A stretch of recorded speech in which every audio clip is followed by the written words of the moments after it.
Welcome to day 3 of ACC Media Days. It has been a great week. Uptown, Jalen, brother, how are you feeling? Day 2 was incredible, bro. Yeah, day 2 was really great. It's my favorite day throughout the 3 times I've been here. I will have to agree with you. It's a great conversation today. Favorite interview? Rich Clark, Demetrius Samuel, and then I don't mind. What about yourself? I can dig it. I just remove Scotty Rogers because Yeah. he's such a.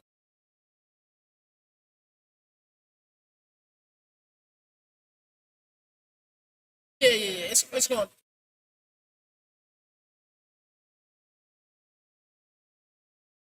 So.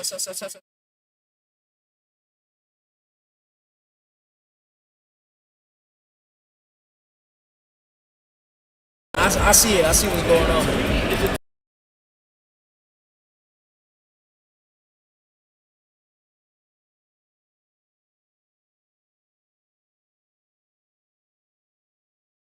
So, I had to guess Steve Jelly would have been the second best interview.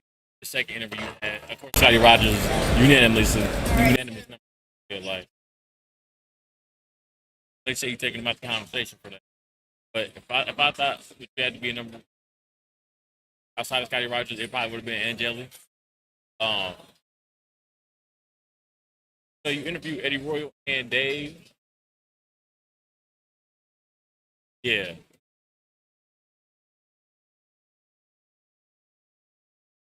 But yeah, I remember like getting back and actually like, well, what's the thing that stood out about the Steve Angeli interview? And you were like, he was just plainly like honest. Like I think you spoke about like the injury and like he was like, why this had to happen to me and everything like that. Sport, you keep going. Yeah, I really did. You still like he told me about the interview. I really did. Actually watched the interview back. It was pretty good. We're good now. We're good. No, we're not. Oh no, it's not showing up.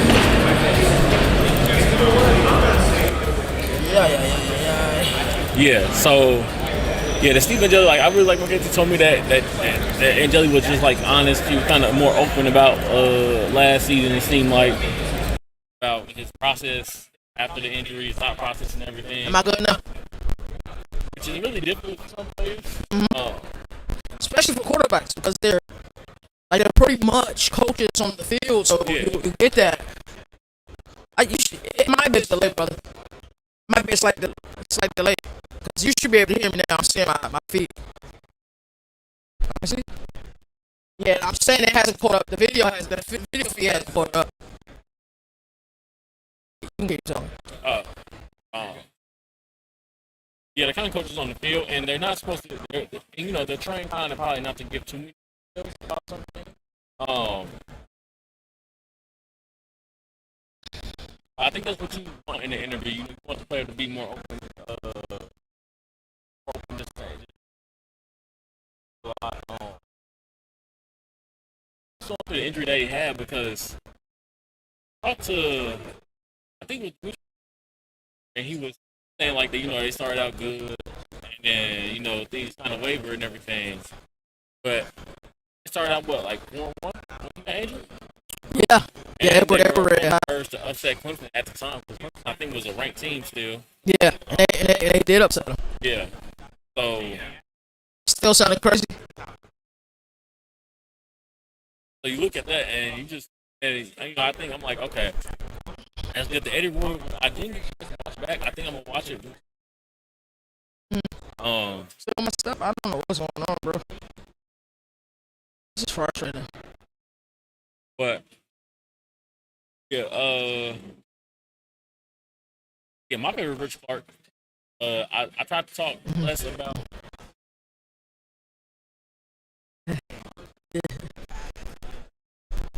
Yeah. All right, you gotta move over here. I gotta see what's going on.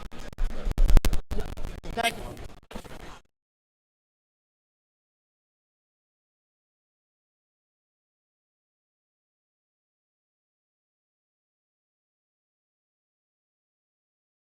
see that, John? Say something.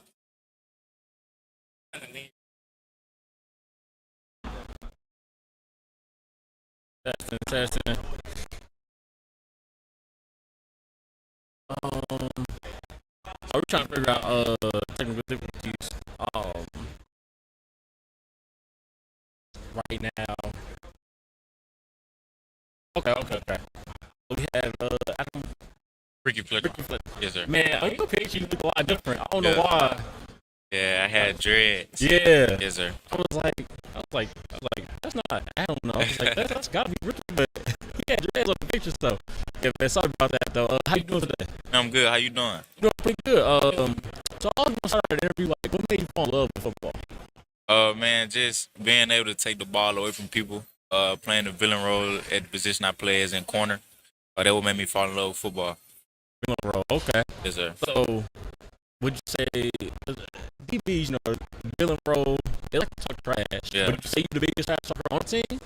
And not who is?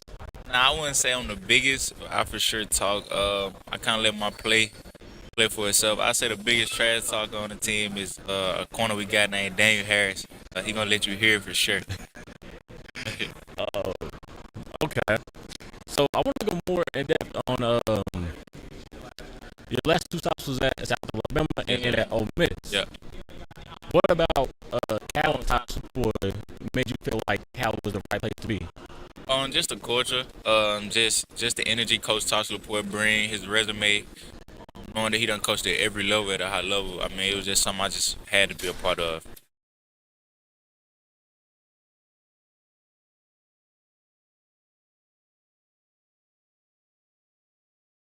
Like I said, his culture and his energy, just how he hold everybody to a standard. Accountability is a big thing in our program.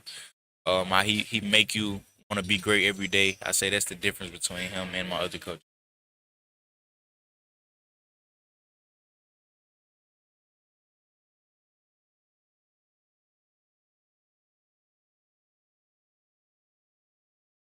Yeah. Just expect Cal defense to play with relentless effort, fly around, just play with power of unit, and just try to go win games, man. You can expect.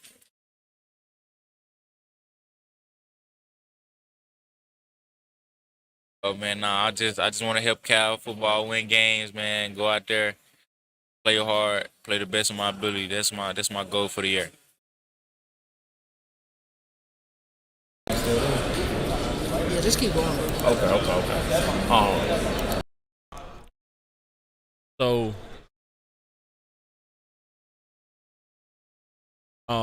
when you think about Cal,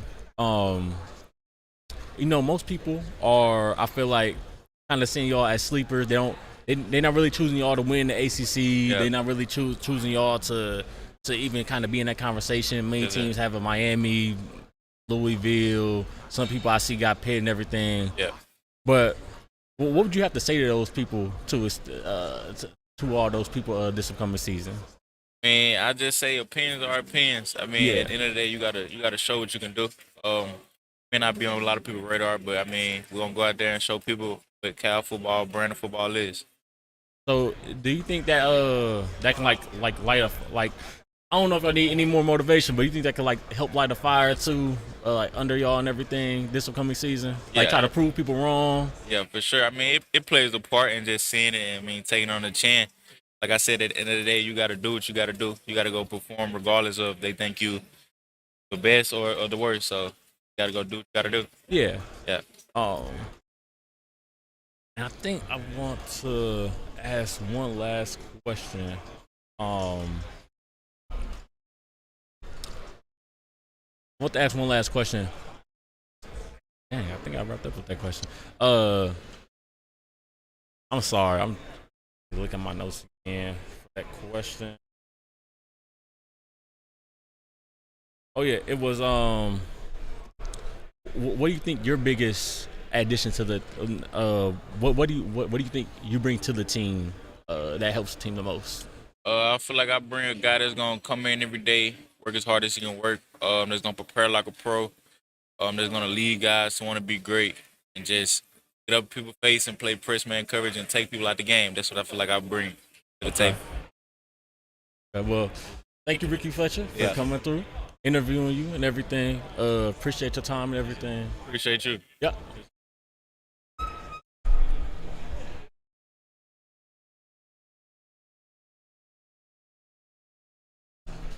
Then we got Adam. We're working now? Okay. We got Adam Mohammed next.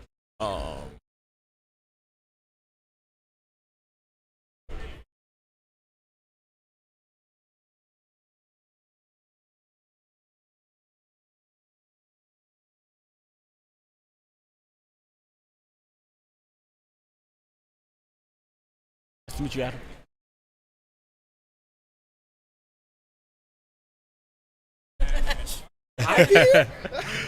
Yeah, we live, man. We live, man.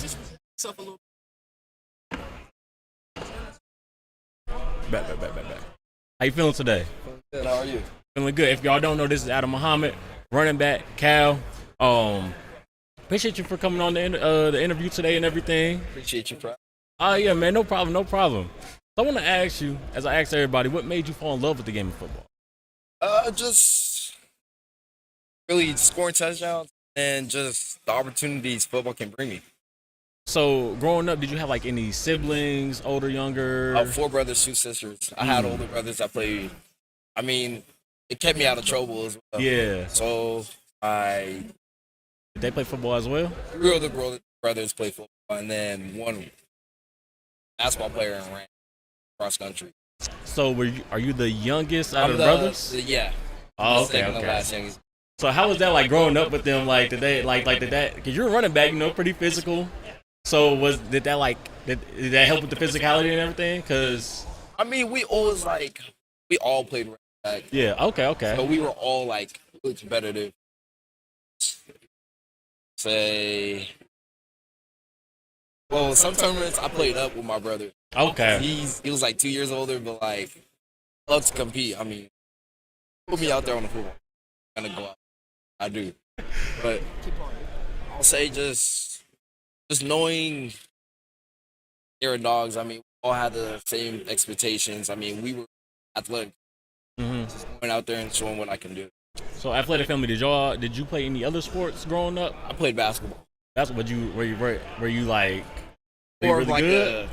I mean, I wouldn't say I can't shoot. Oh, I admit that. Yeah, I got a midi, but like. But you was athletic, I'm so good enough. Okay. I mean, I can hoop. I'll say I can hoop. Yeah. you probably can shoot. You probably just can't shoot maybe like in high level terms, but for like a casual player, you probably could. I'm giving buckets. Oh, okay. So I like to talk. So okay, that made me ask. So are you a trash talker then? I wouldn't say. Nah, really. I'll just look at you and just laugh. Yeah. There's no need to. No need to trap. No need, Okay. I mean, Your play do the talking? Yeah, it is what it is. You gotta stop it. Yeah. But so you were at Washington for the past 2 seasons. And you decided to transfer to Cal. What about Cal stood out to you? I'll say, I mean, coming out of high school, I was in my top 2. I knew I couldn't pass up the second opportunity. And just Coach Lupoy, I mean, he hopped on the plane after Texas Tech game. Yep. We sat in the office for like 2 hours, and we were just talking about ball life,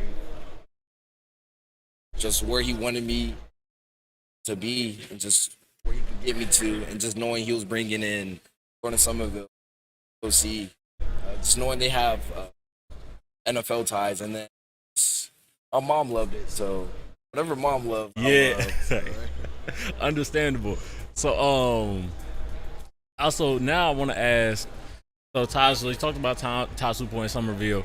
So how have they helped prepare you for this upcoming season?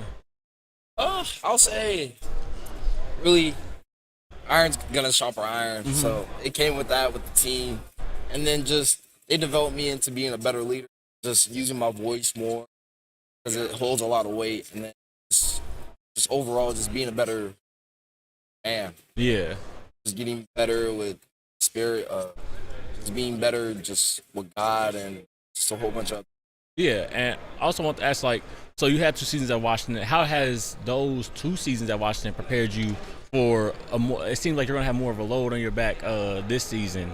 How did those 2 seasons prepare you for this upcoming season? I'll say, I mean, I came from a pro style offense. Had Fish in them. I'll say, just being under Jonah Coleman, got drafted on pick 108.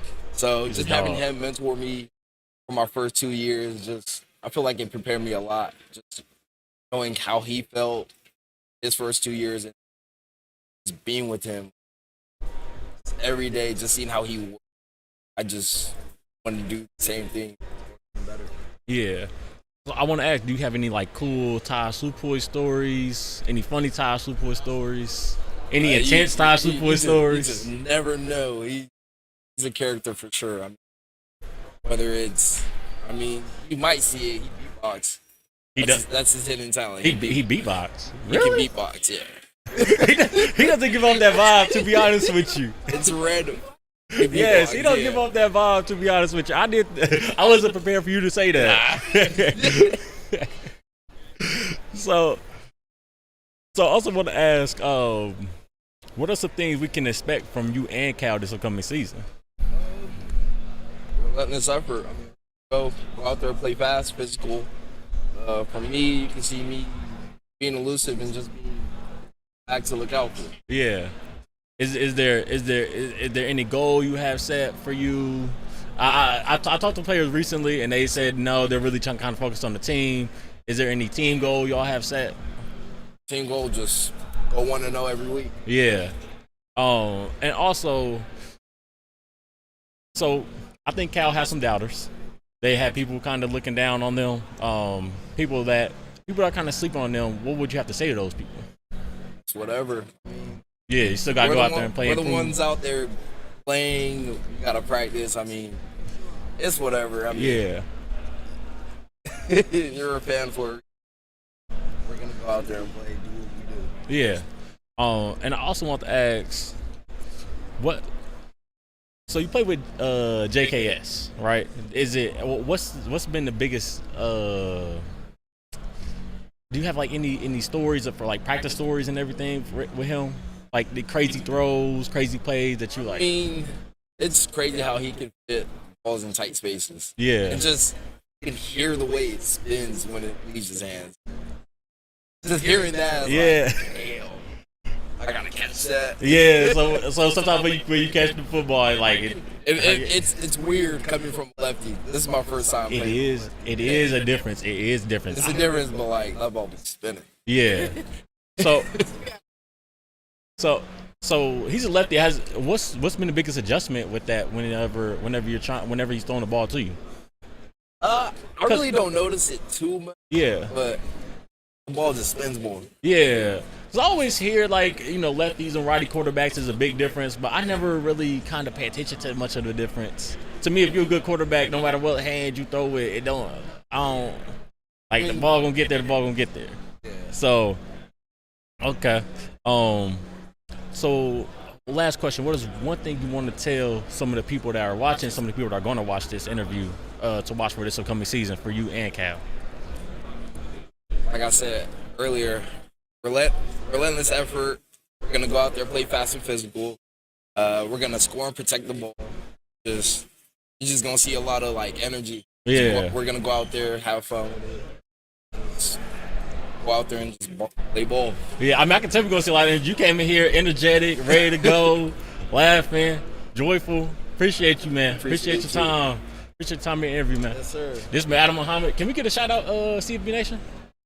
Can we get a shout out to CFB Nation? College Football Nation. Hey, shout out College Football Nation. Heard it first.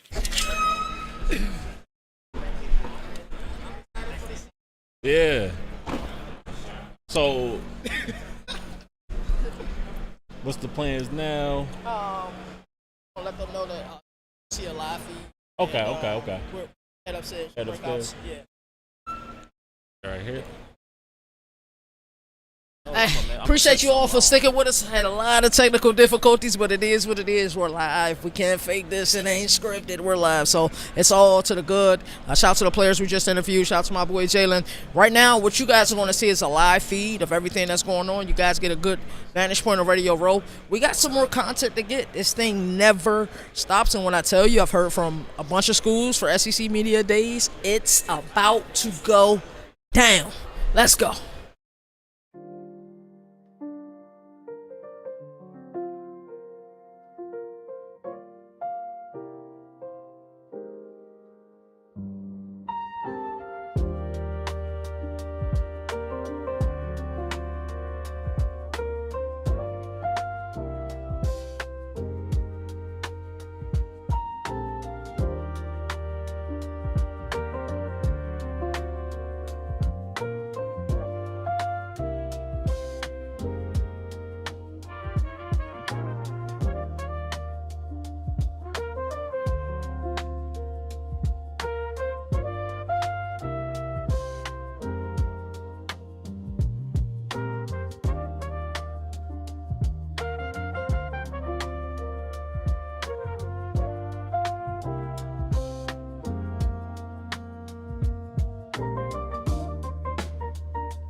I promise. I may promise. not have the moves like the defensive tackle, but I still got the appetite. It's still with me. It's stuck with me. Nah, we not gonna cut to It's up the. and it's stuck as the kids would say. It's stuck right there. We ain't gonna cut to the child time, brother. So this is Mr. Kenton Gibbs, locked on Wolfpack, locked on ACC. How you doing, brother? Oh, I'm great as always. I'm excited to be here. You know, CFB Nation. We built this rapport every year. Yes, sir. Yes, sir. And I kept saying, when they gonna have me on the show? When they gonna be on? Hey, no doubt, brother. So we'll start with NC State, and then we'll move outward to the ACC. Absolutely. Talk to me about some of your expectations. I look at NC State as one of those teams, favorable schedule. Yes. One of the best quarterbacks, not only in the ACC, but also one of the best quarterbacks in the nation. Absolutely. It's kind of time for Dave Dorian, if we're being honest. So talk to me about NC State. Well, you know, I was a part of Dorian's first recruiting class. You know, when I got there, I had a firm hairline. As you can see, I done pulled up to the scene with my ceiling missing. It's a different situation going on now. And so we're still asking ourselves, right, when is Dave Dorian going to raise the roof? Because without a doubt, if you look at the overarching history of NC State, Dave Dorian has objectively raised the floor beyond what most people can expect. You can book it. Every year you're getting 6 to 7. The problem is the ceiling has been 8 to 9. For sure. And so a lot of people criticize Dave for that, but if you look at the history of NC State, I want you to guess, how many double-digit win seasons do you think NC State's had in their history? Their history, 4. One? Damn. One ever. And so, all right, now, there's too many damn things. I was part of that history now. But in all seriousness, you look at that history and you say, this ain't just a Dave Dorian problem, this is an NC State problem. But you're the head coach, brother. You know, the same way that now coaches are getting hit with what they call a lack of institutional control, he's getting hit with a lack of institutional ceiling rate. He just has not hit that 10-win mark yet. He's been close. He's knocked on the door. At some point in time, you got to kick that thing down or the door going to fall on you. And, you know, he's done a very good job. He's been consistent. But like you said, favorable schedule. A third-year returning starter. His second year with his coordinator. At some point in time, you know, you kind of got to pitch a bit off the pop. So, realistically, Dorian has done a good job. If you look at what all the ACC coaches say anonymously, they do a good job of calling NC State broke. Saying they were, how can they compete in this financial landscape? NC State, brother, do you need some money? You know, they hit us with those types of things. Resources aren't plentiful. Exactly, resources aren't plentiful, but they find a way. You know, they want champagne on the beer budget, all those types of things. And so, objectively, Dave Dorian may not be the most resourced, but fans don't care about it. Right. Fans don't. At some point in time, you got to show and prove. And to the fans' defense, sometimes it is they've been, you know, hit over the head by teams that are much more resourced. Sometimes it's been multiple times where losing to Wake Forest has kept NC State out of the ACC championship game. You can't tell me that Wake Forest is strapped to the nines financially in the way that you're not. So while I do understand the fans' angle of it, there needs to be a little bit of grace given to Dave. And while Dave is the coach that brought me to NC State, and I give him all the respect and reverence for that, fans also have legitimate gripes with his tenure and his record. So I fully understand that idea of at some point in time you got to show him.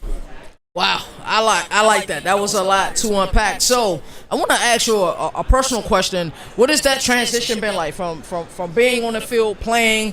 I spoke with Eddie Royal yesterday, and he was just telling me that, hey, the people who played the game show a little bit more grace than the people who haven't played the game and are complaining about the game. So talk to me about that transition and what it's been like. I always knew I didn't want to coach because I'm a little too competitive. I'm going to tell y'all something, and you don't got to edit this out. I would like it if you did. We don't edit nothing out. But I was that type of guy. Every game I ever lost, I cried after. I don't care if it was tic-tac-toe, hopscotch, football, basketball. I'm that type of guy that everything I do, you know, if my niece say, race me to the car, oh, baby, I'm finna show you something. I'm finna show you a little surprise. There's a secret thing that I got to show you into that car club. Right. So I knew that I wanted to go to the media side where, yes, I'm competing for viewers, I'm competing for eyes, but it's a very different feeling. And it's not only about humanizing the players, but it's about telling their full stories, right?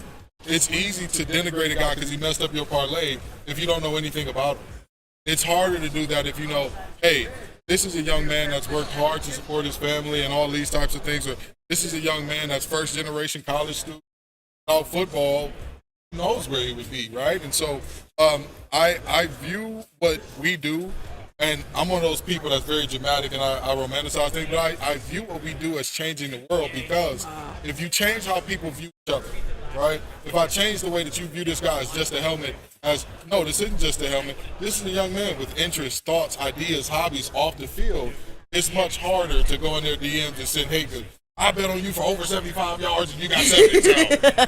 Now hold on. Now, you shouldn't be gambling anyway. You know, put the kids' Christmas money up. Knock the JKS ain't have enough passing yards. You sit up here and say, hey, ain't no Xbox. Ain't no PlayStation. NCAA 26 is still fine. And they don't got microtransactions. We're going to stick on that one. Right. You know, so it's. I feel like that's part of our job, to tell the story. And do I criticize when players need to be criticized? Absolutely. Right. These guys are getting paid now. They're, for all intents and purposes, pros. But it's still done with a level of tact, with a level of respect, with a level of proof that some people who never played the game, they don't understand. That guy's on scholarship too. Right. You're trying your hardest to execute your assignment. He's trying hard to execute his. And, you know, sometimes it's a little thing where it's like, hey, that guy, he's going to be a first-round NFL guy. You live with that. And sometimes it's a big thing like, now, hold on now. You getting paid NIL, and you don't know in cover 3 deep is the deepest in the room.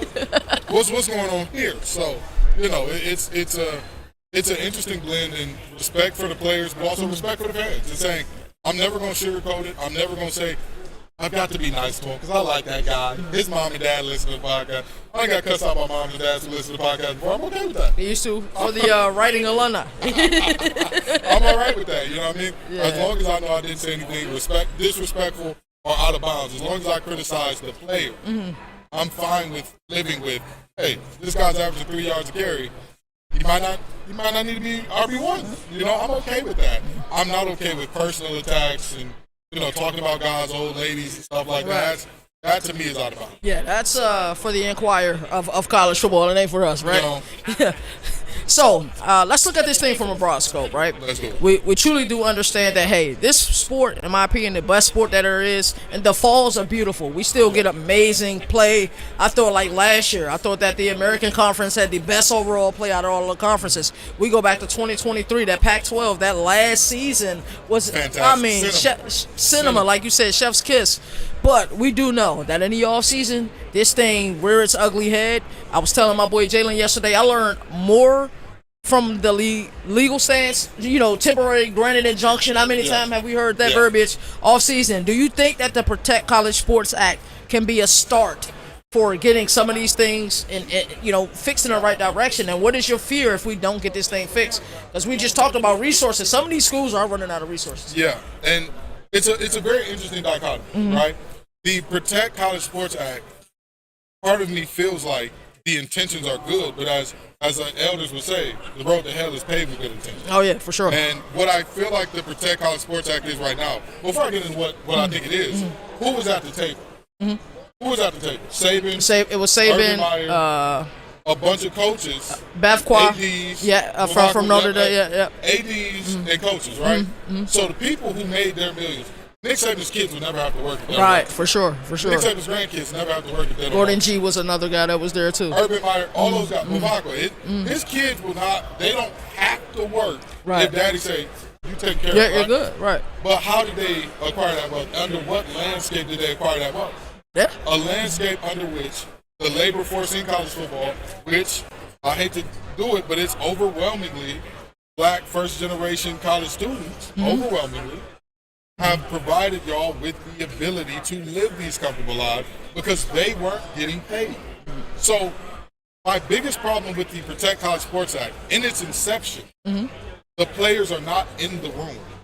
And I'm not a musical guy. I hate being musical as much as anybody. Right. But Lin-Manuel Miranda said something in I believe it was Hamilton, when he said, I want to be in the room where it happens. None of the players are in the room where it's happening. You're right. And my mother, God rest her soul, she taught me, son, if there's ever a negotiation, my grandmother was one of the first black women in the UAW with a leadership position. And what I learned a long time ago is you either bargain as a collective or you beg individually.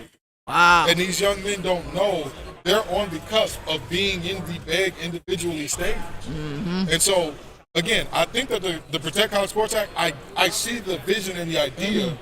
I don't like an idea of affecting these young men and women's pay and wages without having them at the table to discuss, well, what makes sense to you? What's fair to you? Because the reality is, As much as we talk about, oh, these kids are driving Chargers and Lambos and all this and that. But what are the coaches doing? I ain't seen no coach. I got a 2019 Honda Accord. I ain't seen no coaches whipping the same thing I'm whipping. Right, not at all. Except the GAs. Everybody else, they rolling big boy trucks. That's a pavement princess truck. That car ain't never been on no outdoors or mudding. It just stay on the road to go get your wife some Starbucks. So, you know, the reality is the Protect College Sports Act, there are many things in it that I like. I like the fact that they're talking about an agent registry and having requirements for agents. And talking about what percentage the agents can take, because I've heard as high as 30%. What? Now, mind you, that's 30% pre-tax. So, Uncle Sam get his cut, agent get his cut, you left for 20%. That's it? 20%. Yikes. And really, when you get into all of that, it's a situation where these young men and women have been in situations where, again, you see the quick money, you see all the things, and you want to act on it, but some people prey upon that and take advantage. I 1,000% love that of the Protect College Sports Act. I appreciate the fact that it's emphasizing the education portion of it. Right. My mother told me your body will break down long before your mind, and I wasn't trying to hear that. For sure. I set the sack record at Cass Tech, one of the football powerhouses in America. I thought, I'm going to the league for sure. Vernon Golson was the number 2 overall pick, and he ain't having many sacks. He went to the league. I know I can go to the league. My Achilles and my biceps said, they pulled a Lee Corso, not so fast. And so, my mother was right, and many of these players need to hear that same message. Regardless of who you are, by and large, your body is going to break down well before your mind. And when that happens, what's your next act? I like those parts of the Protect College Sports Act. I just don't like the fact that there were no players in the room with the decision. That always scares me. Because if they said that they were having a sports media act for how much access we got, but none of us were in the room, we have an issue with it. What the hell? Right. Who coming up with this access? We're not, we're not rocking. And yet, the Protect College Sports Act is mainly revolving around the players, their rights, their compensation, their movement in terms of freedom of movement with transferring and all that stuff, but none of them are in the room. So that's a little bit concerning for me. There are good parts, there are bad parts, but anything where the main people who are taking on the brunt of the responsibility, the brunt of the injuries, and they're not in the room, that's a little bit worse. I think that was amazing. I think when we look at it from a grand scheme of things, the NCAA is a toothless organization. Yeah. I don't think Charlie Baker has done a good job. Yeah. I think this year was probably the first year I've seen it from his vantage point, like, hey, we can try to break necks and cash checks, but, you know, the moment that we try to hold anybody accountable, they're granted temporary injunction. You got to pay for court calls. They get expensive. We sort of bring the Sorsby situation. Yeah. I'm with you. The one of the few things, and I agree with your point, players weren't there. Why weren't the players there? And I think part of that is there isn't a union recognizing it. All major, sports leagues have what's called a collective bargaining. Yep. That language isn't even in there, and I'm not even sure if they have a way to put that language in there. But let's get back to football. So we talked about NC State. We talked about the Protect College Sports Act. Now, by and large, I think from a roster construction perspective, I think that I've seen a change in Mario Cristobal. Yeah. We've seen him mismanage games. We've seen it at Oregon. We've seen it against Georgia Tech. I believe that was in 2023 or 2024. Something clicked. He had this look on his face. I remember Carson Beck was having this interview. I think it was right when they beat Ole Miss, and he was getting kind of high.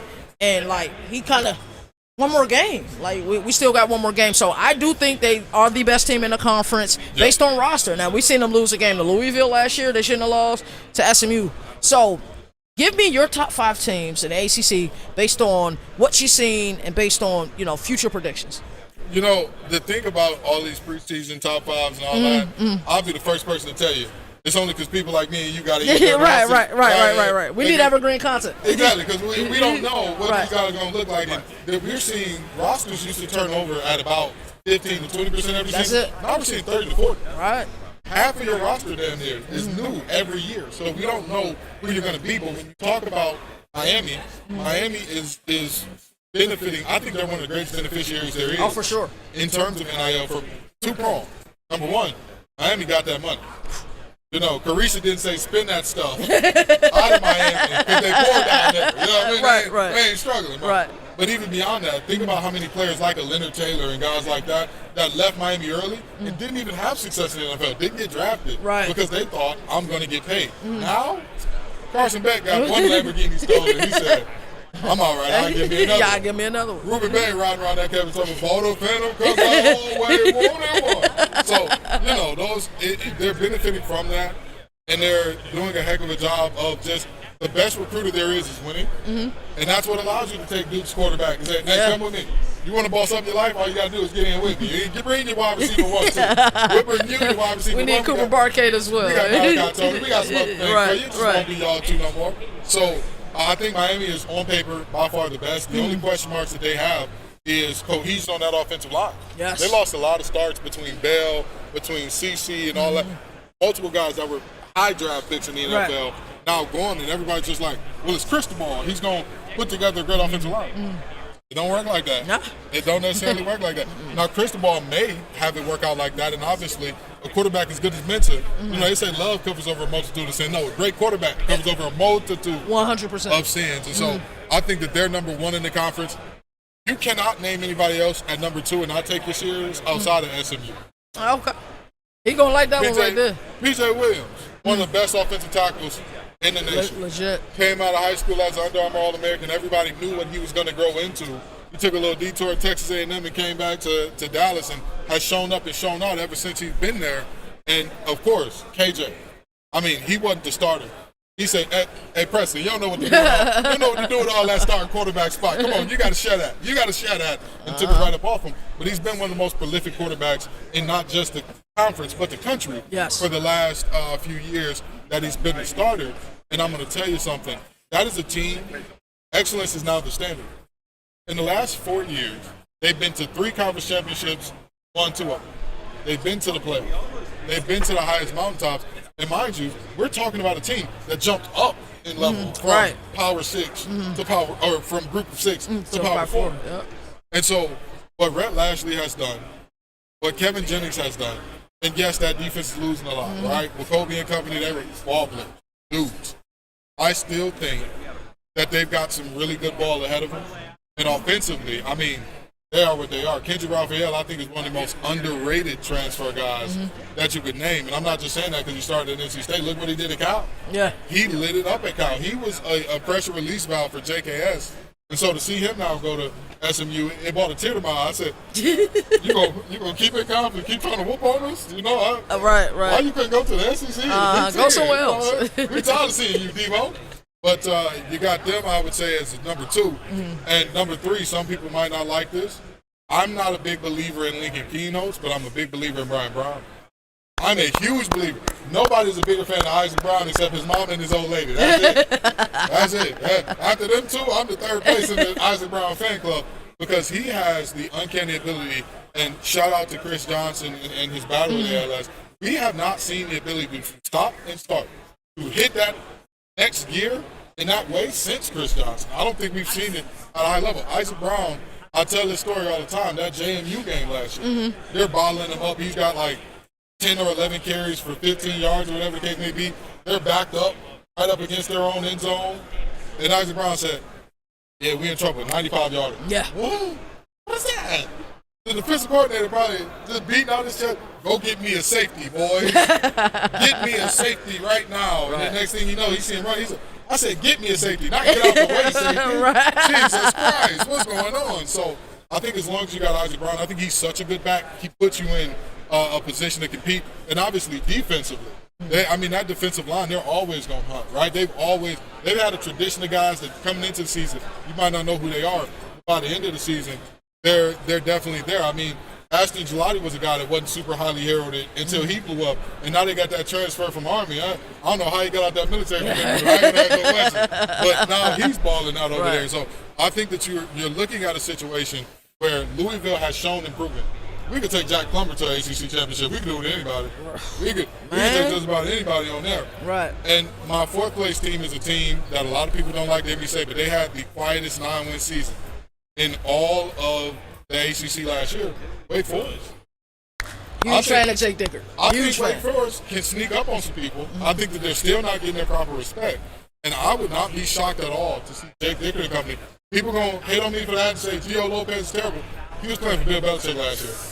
Nightmare. I'm sorry, but Bill Belichick ain't worried about no 24-year-old quarterback. He chasing the wrong 24-year-olds on the campuses, you know. But I didn't need to hear no that. I'm sorry. Edit that out. Edit that out. We laugh. I don't want to get my credentials for this. I don't want to get it. But, you know, I think that that team, I think just with Dickert and the way that he's done things, he's used to functioning with less resources coming from Washington State. For sure. He was a coach that only got the job because the last coach didn't want to take COVID shot. and got in there and made Washington State winners again. And so I think the world of Dickert. And our number 5 team, I mean, here's the deal. You can't count Dabo out. You can't count Dabo out. But what I can count out is Christopher Zena. I'm very concerned. Hear me out. Christopher Zena been in the program for 3 years. And they're talking about going into fall camp. He's in pole position. Brother, the race should be over. It should be. The race should be over. After spring camp, it should have been over with. You've been here 3 years. What did Brandy say? If that boy don't love you by now, he ain't never gonna love you. If he's not your starter by now, if he's not your guy by now, and for all the people who are gonna say, "Oh, you just hate Clemson and all that good stuff," I'm gonna just say this: when you look at what was being reported out of spring ball, they were saying if the offense ain't hitting it off, they can't move. That's concerning. That's very concerning. That's concerning. In 2026, if you can't do some modicum of throwing the ball, with all due respect, Amon Green ain't walking through that door. You know, Corey Schlesinger ain't walking through that door. We ain't got those old Nebraska teams. Nah. Just a big old bunch of cornfed boys that can't run worth a damn. They can move some furniture. Right. That don't matter no more. This ain't Lloyd Carr, Michigan days. We're going to run inside zone. And then we're going to trick them. Inside zone wagon. Play action. We really messed the game up on this one. You know, I'm sorry. I know we live. Nah, you good, brother. Clean rate. Don't take it away, you too. But, you know, it's just one of those things where I think you have to be able to throw the ball at some level. However, Clemson does have the talent defensively and Dabo is still Dabo. Right. It's hard to count him out as he is. So, you know, it's interesting to see kind of if he can adapt to the new landscape, if he can adapt to what's needed, and if Clemson can find their way back to the top of the mountain. But for right now, those are my tentative top 5 teams. I do reserve the right to change that. You do. I reserve the right. Okay.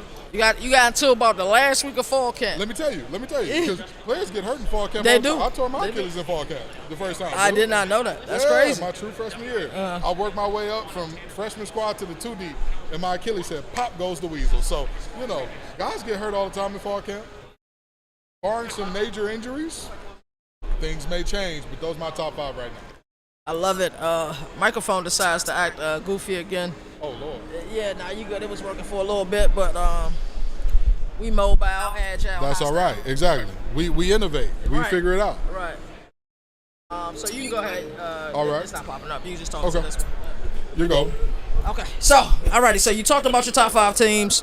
Talked a little bit about the what we feel on the Protect College Sports Act.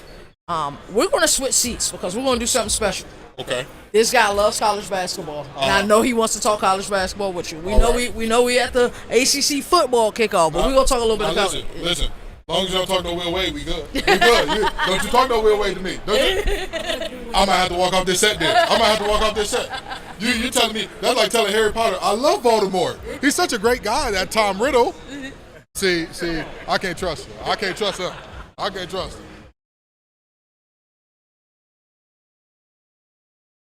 I'm talking about basketball? Oh, okay. Let's do it. So NC State basketball. So what can we really expect based off last season? You know, Will Wade is now back at LSU. Yeah, he's right? back at LSU. Yeah, see. Now, actually, not talking about Will Wade. That's the first thing you bring up. You see how they disrespect me? Here. But in all seriousness, Justin Gainey is a defensive-minded head coach.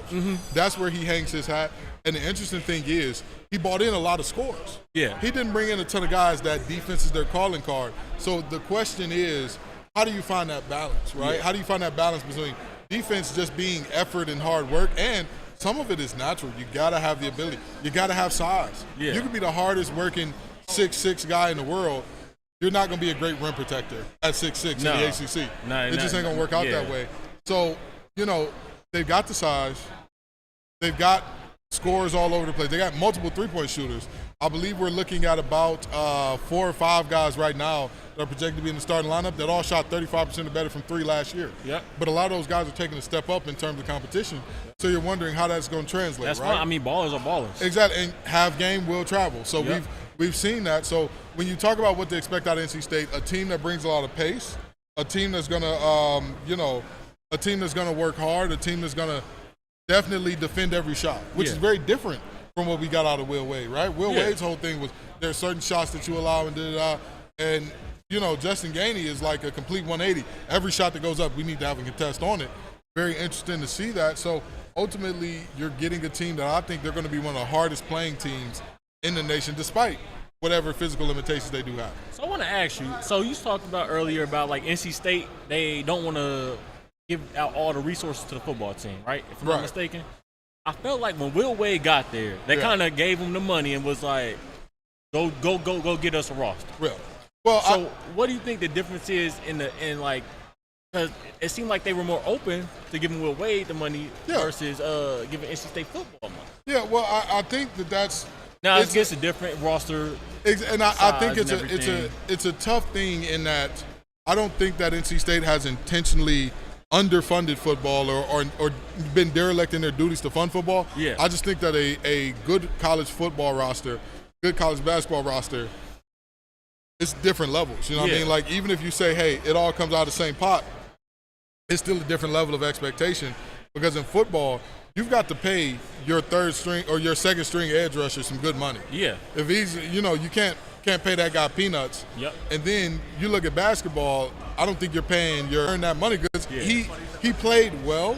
Yeah, he was a We solid, knew his limitations. Yeah, he was a solid backup at Michigan State. But that's my point. When you know a guy's limitations, right? Yeah. When you talk about NC State and the financial limitations, you know the limitations.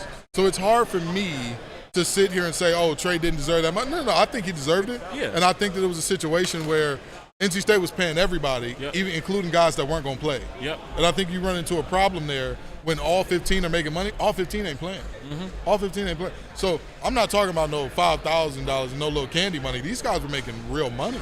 Yeah. So, roster construction was a problem, but more so than anything else, I think the biggest thing was Will Wade being checked out down the stretch. I mean, ultimately, we saw where his mind was at as soon as the offseason hit, Yeah. and all these timelines came up that didn't exactly match up to the real world. So, I mean, it is what it is. But NC State basketball, I will say this, for all the feelings that people have about Will Wade, it took us to a NCAA championship appearance. I'm going to leave it right there. Thank you for that. More power to you down in Baton Rouge, brother. I ain't going to say I'm rooting for anybody but the Tigers, but anybody but the Tigers. I'm out. Okay. I'm an Illinois fan if you don't know. I ain't mad at it. So I wanted to ask also, because I wasn't familiar with your game. I had no clue that you played. Yeah. I had no clue that you tore your Achilles freshman year. Yeah. What was that process like? It's interesting because 18-year-old me was dumb. Yeah. 18-year-old me was very dumb in terms of recovery and taking it slow and all that. I'm like, I want to get out there because when I tell you I cried after every game that I played and I didn't win in, even games I didn't play in and we didn't win. I'll give you a prime example, and I know we got only a little bit of time here, but when we played Florida State my freshman year, that was when they had Jameis Winston, Nick O'Leary, Dalvin Cook, all those guys. And we were in a situation where I'm on my little scooter after tearing my Achilles. I wheel my way into the shop at kickoff. Literally, as the ball's being kicked off, I wheel my way into the shower. By the time I got out of the shower and wheeled my way back into the room, it was 35 zip. Dang. So I tell everybody, that Florida State team was so good, you were a shower away from a 35-0 ass whooping. That's how close you were. You were just one. And so, when I think about what that process was, it was humbling. Yeah. And it emphasized what my mother had always taught me, God rest her soul, in terms of you have to be ready for your next act. Yeah. And thank God my next act has me talking to great people like y'all. Yeah. Appreciate that, man. Absolutely. Appreciate KT for letting me come on. Talk some basketball too. I was itching for that little the little money question because I saw you. I'm like, oh, the resources aren't as plentiful in football. Yeah. So I'm like, well, Wade got their basketball. I'm like, man, they really kind of opened up the resources. We trying to open up the resource for everybody. The Brinks truck ain't there yet. The money machine gonna go brrr, not at NC State. Okay. Anywho, good talk with you, player. Good talking to you too, man. Absolutely.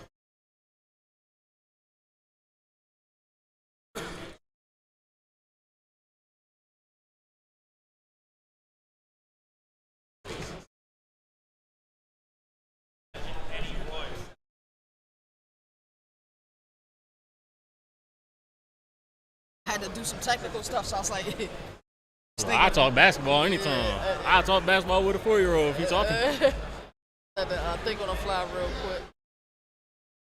Still not popping up, but it sounds really good like this. I think I'm gonna just leave it like this, bro. So we're about to show you guys. We went to the breakout room a little bit earlier for the clip with Kevin Jennings. It's only about a minute long because all of the videos didn't get compressed together. So we're gonna show you guys that clip. We're gonna go to Chow, but we're gonna show you guys everything live, of course. So we're staying live. We're locked in until about 3:30. Actually, more about 4 o'clock, and then we're gonna head to Tampa for SEC Media Days. He's heading back to Illinois. You get to play 2K. Yeah. Get some home cooking. What you hope your mom make your first day back, brother? Shoot, some steak. Steak? I mean, I was asking to make the steak before I left. Oh, yeah? Didn't happen. Yeah, man. Knocking it out. So, yeah, I'm going to get this video set up for y'all. Give me a second.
Yeah, that's what I'm gonna do.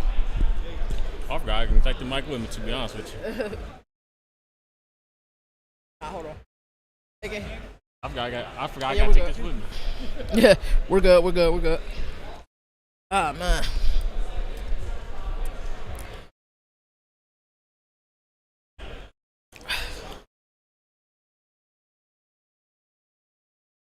Alrighty, we are back at the beautiful Hilton in Charlotte, North Carolina, the Queen City. It's been a great week for ACC football. I think Jalen and I had this conversation earlier when we were at where we were staying, and I always thought that the order of the conferences was, until Big Ten won their third one in a row. I always thought it was SEC, Big Ten, then Big 12, then ACC. I thought ACC. I just thought there were opportunities for them to expand, and when the grand expansion came after George Kliavkoff kind of dropped the ball for the Pac-12, yes, we did get some teams. I don't think we got as many teams as we possibly could. There were some really good teams. Hey, man. Yeah, it was some pretty good teams, like, that they could have got that ended up going to the Big 12. I thought Brett Yormark did an outstanding job with. So I look at this now. I look at the growth of the ACC. This event, right? I think it's had a lot more people than we saw at Big 12 Media Days. Even though Big 12 Media Days, in all fairness, they have it at a stadium, at a practice stadium. But this thing is live and well. It's been really exciting. You got to talk to Tosh Dupoy. You want to talk about that a little bit? It was pretty nice. I just asked him about, like, what's some head coach. He said they're not, like, kind of.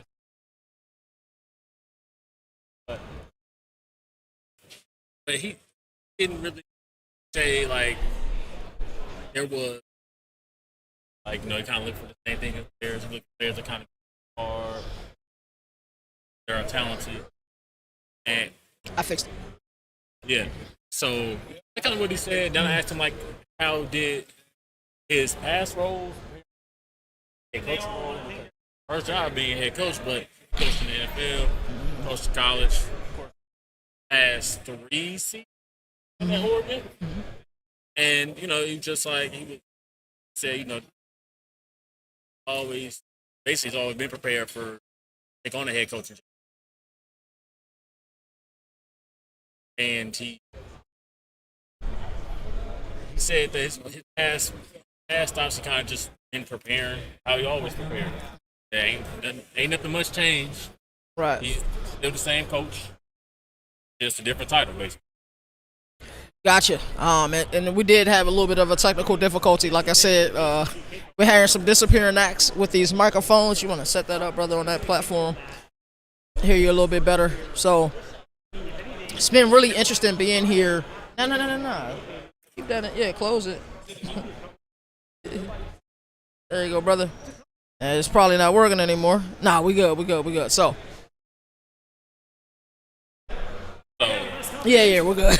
I had to make sure for a second there. So, this year of ACC Media Days, I think, taught me so much as a media personality, how to wear a bunch of hats. I'm grateful for it. Downtimes, we've been active just trying to make connections. We met somebody that worked at ESPN. I'm hoping he stops at our station at some point. Yeah, he was a real cool guy. He asked some fun stories. Nice story and everything. I know you talked about Story Scott, who I know you said that you're about. He got to work with some big names for a long time. He was talking about the 07 finals. That he tried to be really cool because the same name as a celebrity. Arguably one of the most famous celebrities. So arguably, yeah. But yeah, he was a real cool guy. We sat down in that table with guys. Royal. That's our guy. Yeah, Duke. I don't want to say Duke fanatic, but he seemed like a Duke fanatic. Every time I talk to him about Duke. For sure. Keaton joined us at the table. I heard they was having some conversations and everything. Yeah, hopefully we can talk about it. Yeah, my only fear is we do so much, I get nervous that I get nervous that somebody might have missed us because we'll be at Radio Row, then we're in the breakout rooms, Yeah. may even peep into the auditorium. And when you're at events like this, look for content. Yeah, Find the content. I did off the world. He said he does go on break at 2. So Okay. my guess is he'll be by after 2.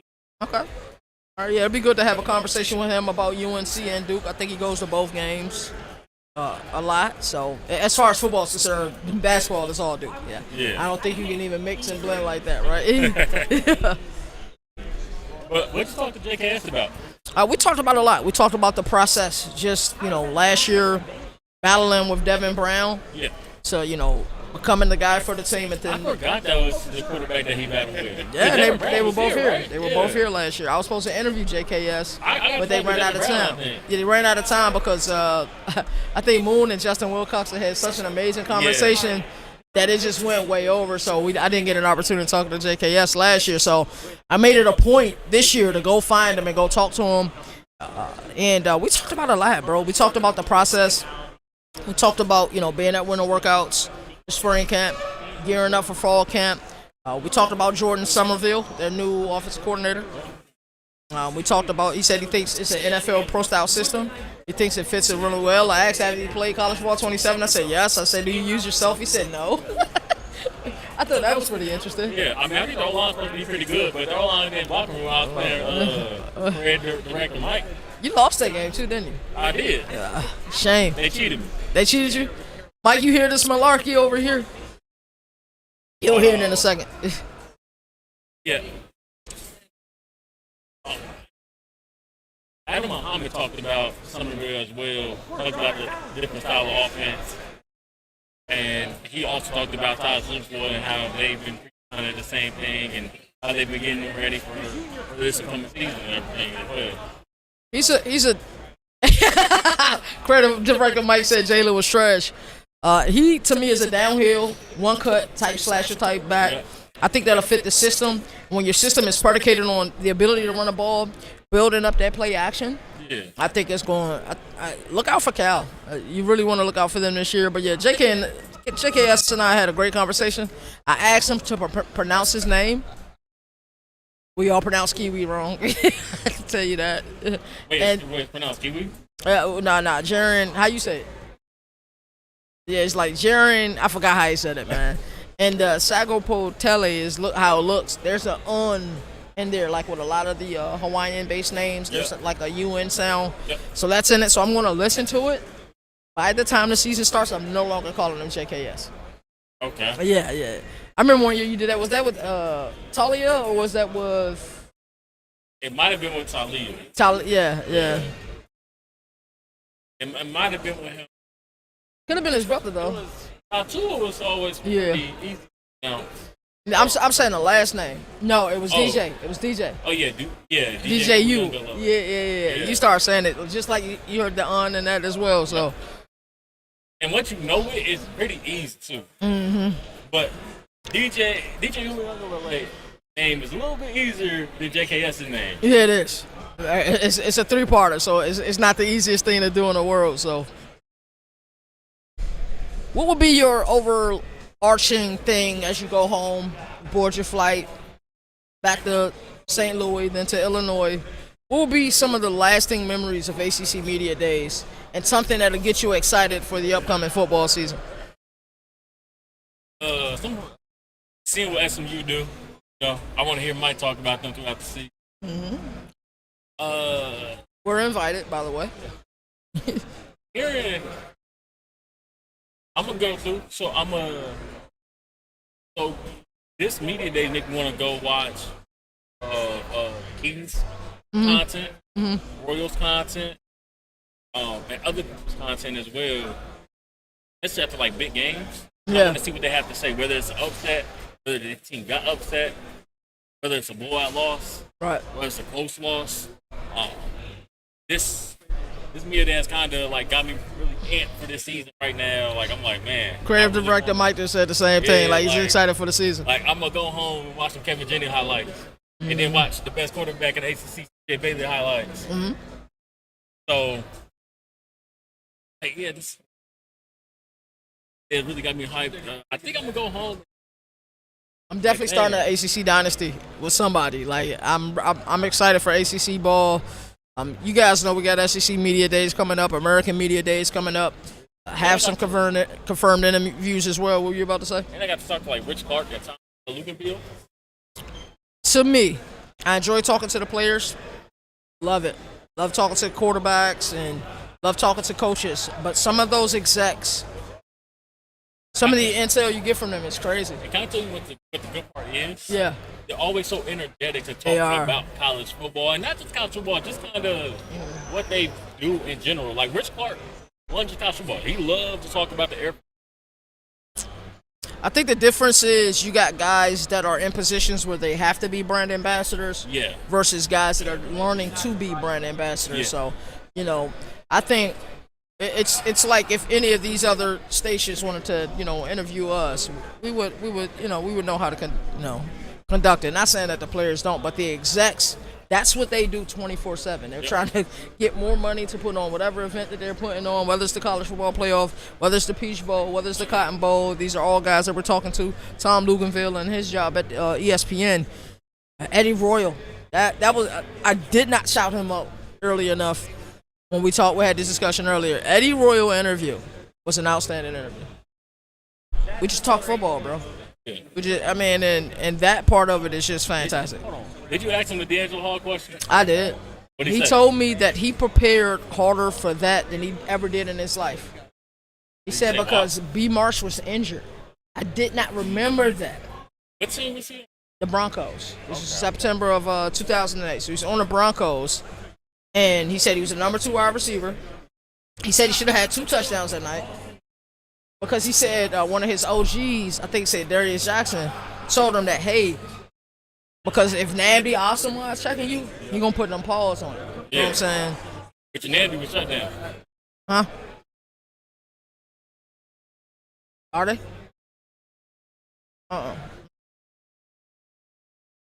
No. So he said what his OG Darius Jackson told him was check with the referee.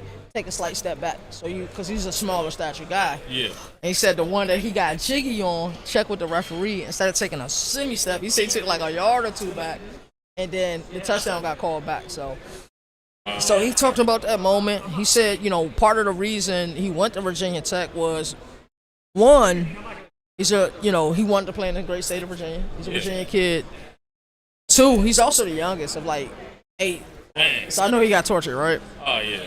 But he said one of the reasons he wanted to go there was D'Angelo Hall. So to have that opportunity, D. Hall was the dream back then. You know what I'm saying? Think about his time in Atlanta. And then he went to Oakland, and then I think he ultimately ended up in Washington. Yeah. I mean, because lots of people, their mind kind of because the DeAndre Hopkins, right. Hall put. I hate that a singular clip takes away how great somebody was. Yeah, I saw D'Angelo Hall pick off J. Cole, like, it had to be like 3 to 4 times. Yeah, it was. I watched it. I remember being like 11 years old watching that game live. Mm-hmm. And I think Washington still only won by like a touchdown.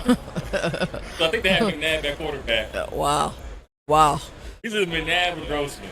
One of those 2. Yeah, that I don't remember exactly who the quarterback was. On that field too at that time. Yeah, he was. So Alshon might be one. Really? Yeah. But anyway, yeah. So why did he get that to Hall game? He had to. He said he was just like trying to prepare. Like he said, he's trying to make it in the NFL. He's undersized, so. Do you know what year that was? 2000. That was his rookie year. Oh, rookie year. Okay. Yeah, it was his rookie year. So he said he had to give him the business, man. And went personal. He said it was business. So we talked about that in the transition to analyst, and I discussed earlier how he was saying like because he played the game, he thinks that because he understands what these players are feeling like, he's not as harsh on players as people who haven't played the game. So yeah, I was like, that's probably a great take. Yeah. So when does UNC hit the? You'll be gone, right? 2:30. 2:30. That's around the time you're leaving. Yeah. I might flirt a little bit. Like, let me go highlight coach real quick. I'm trying to see the schedule. I know I have an interview coming up But they probably gonna take a long time for Bill Belichick to get in there. They probably gonna take like 10 minutes. Oh, for sure. They So, say 2:30. You're gonna be in there about 2:05. so I got an interview at 3:40. So we're still a couple of hours away from that. But Cal player, right? What? Cal player. Interview again? No, You're not interviewing a Cal player. it's Pitt. So, yeah, okay. Pitt. Ryan Baer. Yeah, different gold and blue. Different gold and blue, yeah. So let's talk about your power rankings. I don't think we talked about that the entire time. You told us the schools that you really like, but you got it on your phone, right? You want to run through your power rankings? Go 18-1. So it was 17-1. My apologies. Notre Dame don't count. Yeah.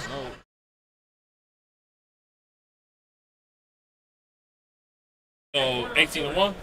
Yep.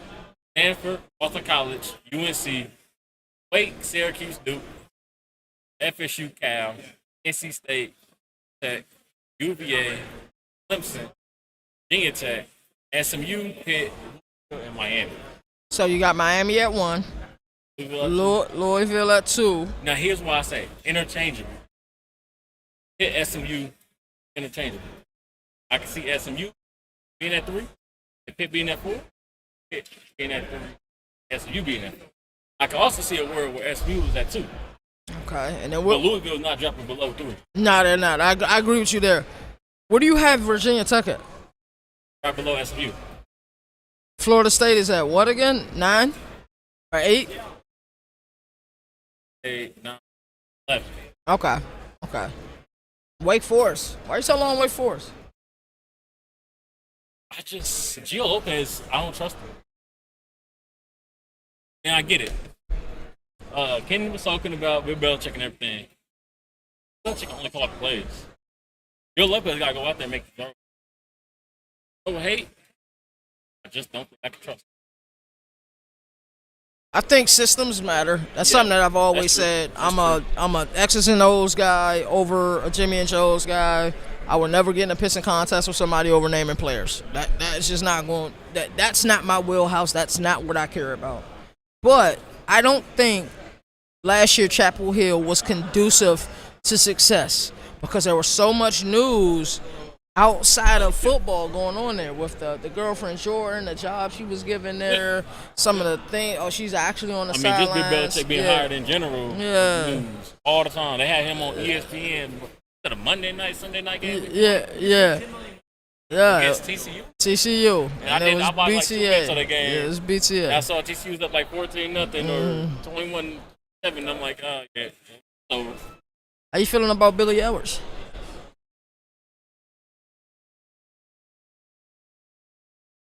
he's somebody, what?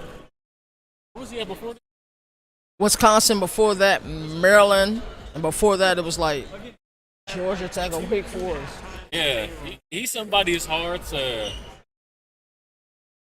get a grasp on how good he exactly. How he was at Wisconsin. I remember him at Maryland. I thought he was really good at Maryland too. Yeah, he go like a good bowl game, right? At Maryland. Against Auburn, I think it was. Yeah. I think he's a quarterback where the scheme fit has to be right if he's going to succeed. Is the scheme fit right now? I think he fits well enough. Okay. Yeah, especially with his experience. I think he fits well enough for him. Okay. That's fair. Any other questions? Oh, well, why'd you ask for Virginia Tech? I was just wondering where they was at. It was no particular reason. I was just wondering where you had them on your They're list. also interchangeable. Pitt, you got Pitt Tech. kind of high. What's your thought process on Pitt this year? At Norduce, like the Okay. return of production. Their quarterback. Name slipping my mind right now. Just saying that they won. Yeah, Heinzel. Yeah. I think it's how you pronounce it. I'm not sure though. I really feel like he was a 3-star coming out of high school. Hey, come on, don't ask me no recruit. Until they arrive on campus, I don't give a damn. He made strides last year. I think this year he's gonna be one of the better quarterbacks in the ACC. One of the better We're not one of the better teams in the ACC. I think the defense. I like the defense. You know, love Pat Narduzzi. Pitt, until I seen them hit the field, that comment about the Notre Dame game will live forever with me. Okay.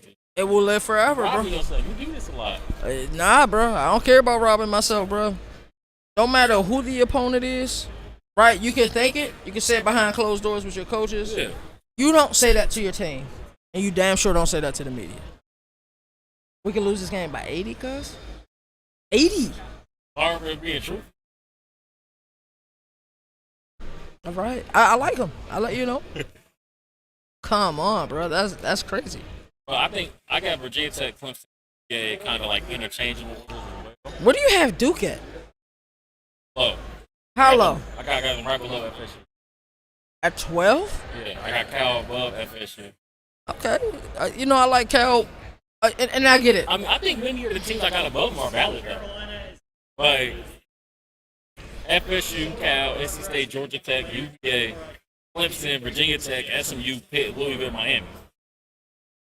I know that they've lost, you know, great production last year with Darian Mentor and Cooper Barcade. Like, we get that, right? And we know Walker Egat is probably going to be the guy heading into the year. But I trust what Manny Diaz has installed, right?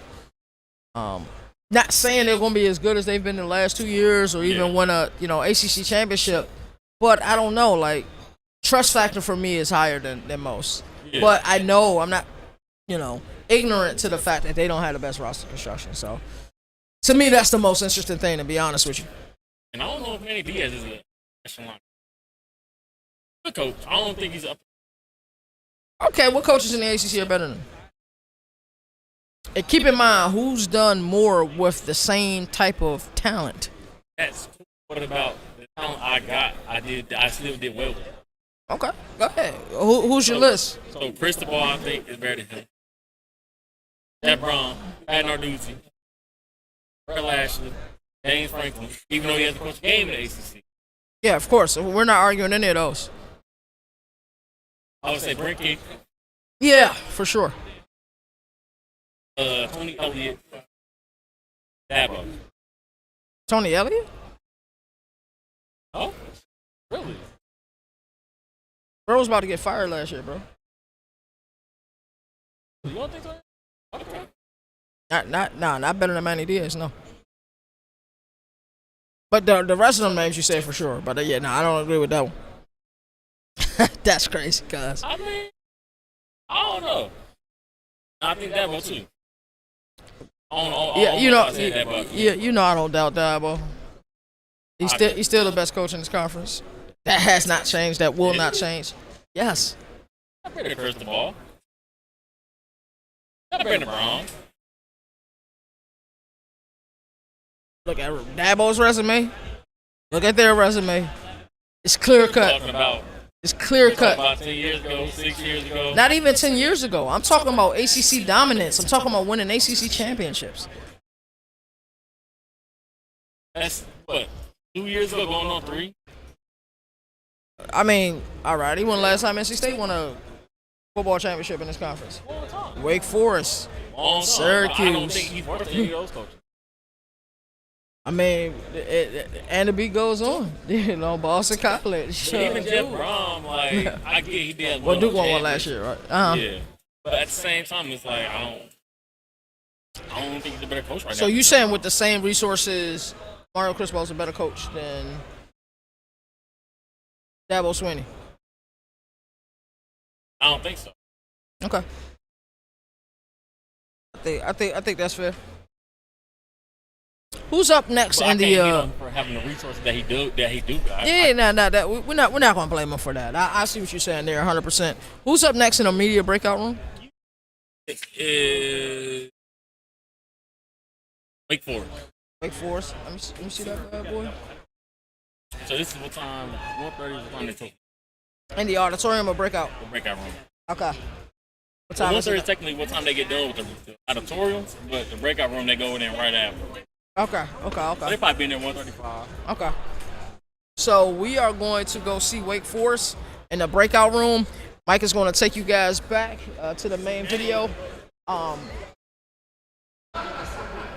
don't see Chip anywhere. Yes, I do see him. He's there. He's about to come here now. Maybe he's going somewhere else. Look like he's looking around. Also, I just said Tony Elliott has grown gradually. Oh yeah, 5 and 7, 11 wins Yeah, last year. yeah. I'm not. So it's like I don't. 11 wins. Yeah. At 11 wins. You might be right. Did they win that bowl game? You might be right. I'm not doubting you. 11 wins that's a lot. 3. Damn. And they win the championship game. They go to the playoff. Possibly. Nah. They don't got big brand next to that name. But I mean, that's just, I don't know. I got Tony. I don't know if they can hear us. They can still hear us. They can't see us. They can still hear us though. But KT care about the resume. I'm more what have you done for me lately? And I kind of project. College football is a sport of what have you done for me lately. Something I say all the time. But and he didn't reach the championship. He did reach the playoff. First year of the 12-team playoff. Yeah, so. He did win ACC first year of 12-team But playoff. sometimes certain people's resumes, you just can't touch them. You just can't. I got you when you lose. What you lose? Listen, I love my grandma. Her food and we're not tolerating any grandma slander here, brother. We're not tolerating that, bro. And I love her Thanksgiving food, but it ain't as good as it was 2 years ago. I'm gonna tell your grandmother on you, and she gonna feed you rat poison. All right, y'all. We're gonna take you guys to the live feed. We'll be back shortly. We're live from ACC Media Days at Radio Row in the Queen City.